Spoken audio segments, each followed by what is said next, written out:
ಏರ್ಕ್ರಾಫ್ಟ್ನಲ್ಲಿ ಅಜಿತ್ ಪವಾರ್ ದುರ್ಮರಣ ಪ್ರಕರಣಕ್ಕೆ ಸಂಬಂಧಪಟ್ಟ ಹಾಗೆ ಅಜಿತ್ ಪವಾರ್ ಸಾವು ಆಕಸ್ಮಿಕ ಅಲ್ಲ, ಅದು ಕೊಲೆ ಅಂತ ದೂರನ್ನು ನೀಡಲಾಗಿದೆ. ದೂರು ಕೊಟ್ಟವರು ಯಾರು ಅಂದರೆ ಅಜಿತ್ ಪವಾರ್ ಅವರ ಅಳಿಯ ರೋಹಿತ್ ರಾಜೇಂದ್ರ ಪವಾರ್. ಇವರು ದೂರನ್ನು ಕೊಟ್ಟಿದ್ದಾರೆ. ಆ ದೂರನ್ನು ಕೊಟ್ಟಿರೋದು ಬೆಂಗಳೂರಿನ ಹೈಗ್ರೌಂಡ್ಸ್ ಪೊಲೀಸ್ ಠಾಣೆಯಲ್ಲಿ.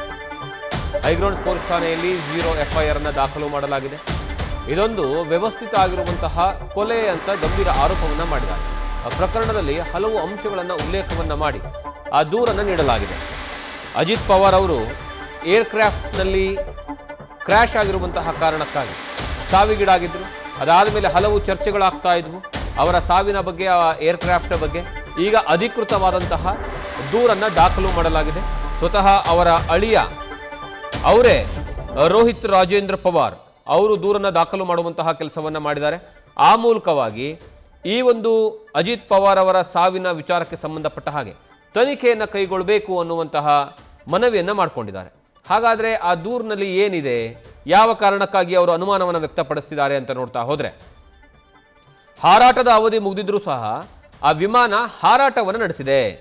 ವಿಮಾನ ಸುರಕ್ಷಿತ ಮಿತಿ 5,000 ಗಂಟೆಗಳು ಮತ್ತು ಅದು ಆಲ್ರೆಡಿ ಏನಂದರೆ ತಲುಪು ಬಿಟ್ಟಿತ್ತು. ಆದರೂ ಸಹ ವಿಮಾನವನ್ನು ವಾಣಿಜ್ಯ ಬಳಕೆಗೆ ಬಳಸಲಾಗ್ತಾ ಇತ್ತು.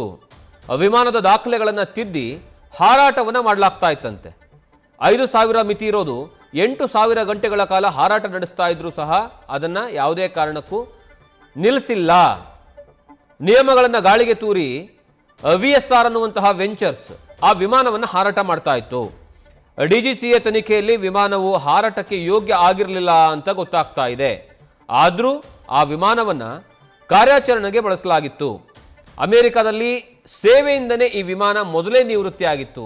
ಇಷ್ಟೆಲ್ಲ ಇದ್ದರೂ ಸಹ ಆ ವಿಮಾನವನ್ನು ಹಾರಾಟ ಮಾಡೋದಕ್ಕೆ ಅವಕಾಶವನ್ನು ಮಾಡಿಕೊಡಲಾಗಿದೆ. ಈ ಎಲ್ಲ ಕಾರಣಗಳಿಂದ ದೊಡ್ಡ ಮಟ್ಟದಲ್ಲಿ ಈ ಅವಘಡ ಸಂಭವಿಸೋದಕ್ಕೆ ಕಾರಣ ಆಗಿದೆ. ಇದರ ಜೊತೆಗೆ ಮತ್ತೊಂದು ಆ್ಯಡ್ ಆನ್ ಮಾಡ್ಕೊಳ್ತಾರೆ.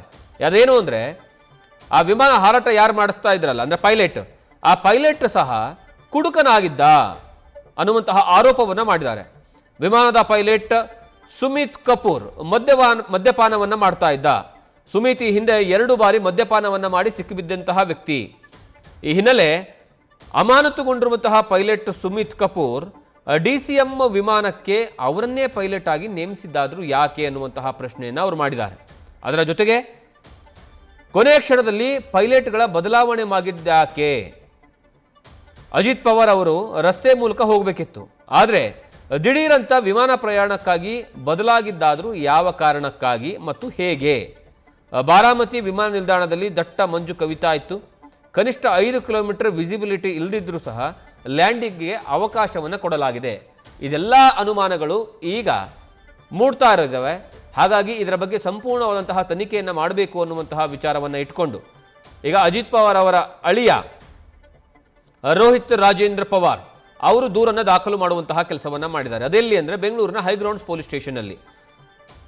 ಅಲ್ಲಾಗಿರುವಂತಹ ಪ್ರಕರಣಕ್ಕೆ ಇಲ್ಲಿ ಯಾಕೆ ದೂರನ್ನು ನೀಡಿದ್ದಾರೆ, ಇಲ್ಲಿ ಯಾಕೆ FIR ಮಾಡಿದ್ದಾರೆ, 0 FIR ಅಂತ ನೋಡ್ತಾ ಹೋದರೆ, ಈ ಅಜಿತ್ ಪವಾರ್ ಅವರ ಅಳಿಯ ರೋಹಿತ್ ರಾಜೇಂದ್ರ ಅವರು ಬೆಂಗಳೂರಿನಲ್ಲಿ ವಾಸ ಇರ್ತಾರೆ. ಹಾಗಾಗಿ ಅವರು ಇಲ್ಲೇ ಪ್ರಕರಣವನ್ನು ದಾಖಲು ಮಾಡಿದ್ದಾರೆ.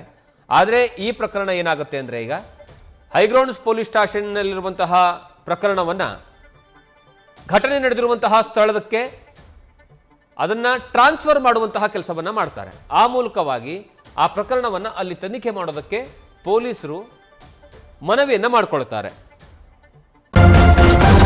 ನ್ಯೂಸ್ ಫಸ್ಟ್ ನಿರ್ಭೀತಿಯಿಂದ ನಿಮ್ಮ ಪರವಾಗಿ.